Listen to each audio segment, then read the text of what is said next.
Raviteja 75వ cinema mass జాతర మనదే ఇదంతా క్యాప్షన్. ఈ మూవీలో శ్రీలీల హీరోయిన్ గా నటిస్తుండగా కొత్త దర్శకుడు భాను భోగవరపు తెరకెక్కిస్తున్నాడు. ఈ సినిమా షూటింగ్ దాదాపు పూర్తిగా వచ్చింది.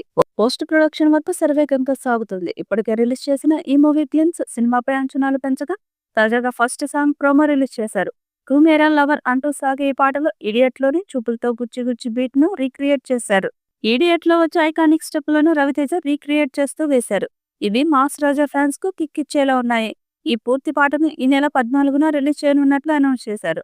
మరి శ్రీలీలతో రానున్న ఈ పాట ఎలాంటి సంచలనం సృష్టిస్తుందో చూడాలి. ఈ సినిమాలో రవితేజ పవర్ఫుల్ పోలీస్ ఆఫీసర్ గా కనిపించనున్నాడు. ధమాకా తర్వాత మరోసారి రవితేజకు జంటగా శ్రీలీల హీరోయిన్ గా నటిస్తుంటే బీన్స్ సిసిరోలియా సంగీతం అందిస్తున్నాడు. సితారా ఎంటర్టైన్మెంట్స్, ఫార్చ్యూన్ 4 సినిమాస్ బ్యానర్లపై నాగవంశీ, సాయి సౌజన్య నిర్మిస్తున్నారు. ధమాకా బ్లాక్ బస్టర్ తర్వాత వీరి కాంబినేషన్ లో వస్తున్న రెండో చిత్రం ఇది.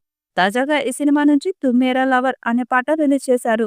2002లో వచ్చిన ఇడియట్ సినిమాలోని చూపులతో గుచ్చి గుచ్చి చంపకే పాటకు రీమిక్స్ చేసి దీన్ని రూపొందించారు. పాటే కాదు, రవితేజ స్టెప్పులు కూడా రిపీట్ చేశాడు. ఇది చూసి అభిమానులు ఫుల్ ఖుషి అవుతున్నారు. ఫుల్ సాంగ్ ఏప్రిల్ 14న విడుదల చేయనున్నారు. బీన్స్ సిసిరోలియా సంగీతం అందిస్తున్నాడు. విధు అయన్న సినిమాటోగ్రాఫర్ గా వ్యవహరిస్తున్నాడు. మాస్ జాతరలో రవితేజ నటించిన ఇడియట్ మూవీలోని చూపులతో గుచ్చి గుచ్చి చంపకే అనే హిట్ సాంగ్ ను రీమిక్స్ చేశారని, అది చాలా వరకు రూమర్ అనుకున్నారు. బట్ నిజమే అని డిక్లేర్ చేశాడు నాగవంశీ.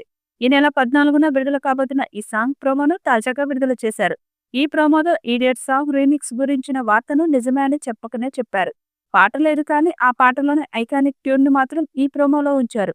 అలాగే అప్డేట్ తో పాటు a little nostalgia, a lot of mass hysteria అనే లైన్ యాడ్ చేశాడు నాగవంశీ.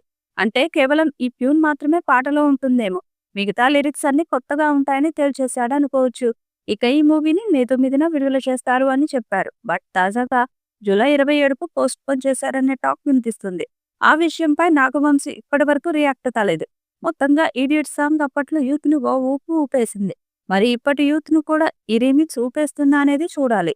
ఈ వీడియోపై మీ అభిప్రాయాన్ని కామెంట్ బాక్స్ లో తెలియజేయండి. ఈ వీడియో మీకు నచ్చితే లైక్ చేయండి, షేర్ చేయండి, కామెంట్ చేయండి. మరిన్ని అప్డేట్స్ కోసం మన ఛానల్ ని సబ్స్క్రైబ్ చేయండి. అలాగే పక్కనే ఉన్న గంట సింబల్ని గట్టిగా కొట్టండి.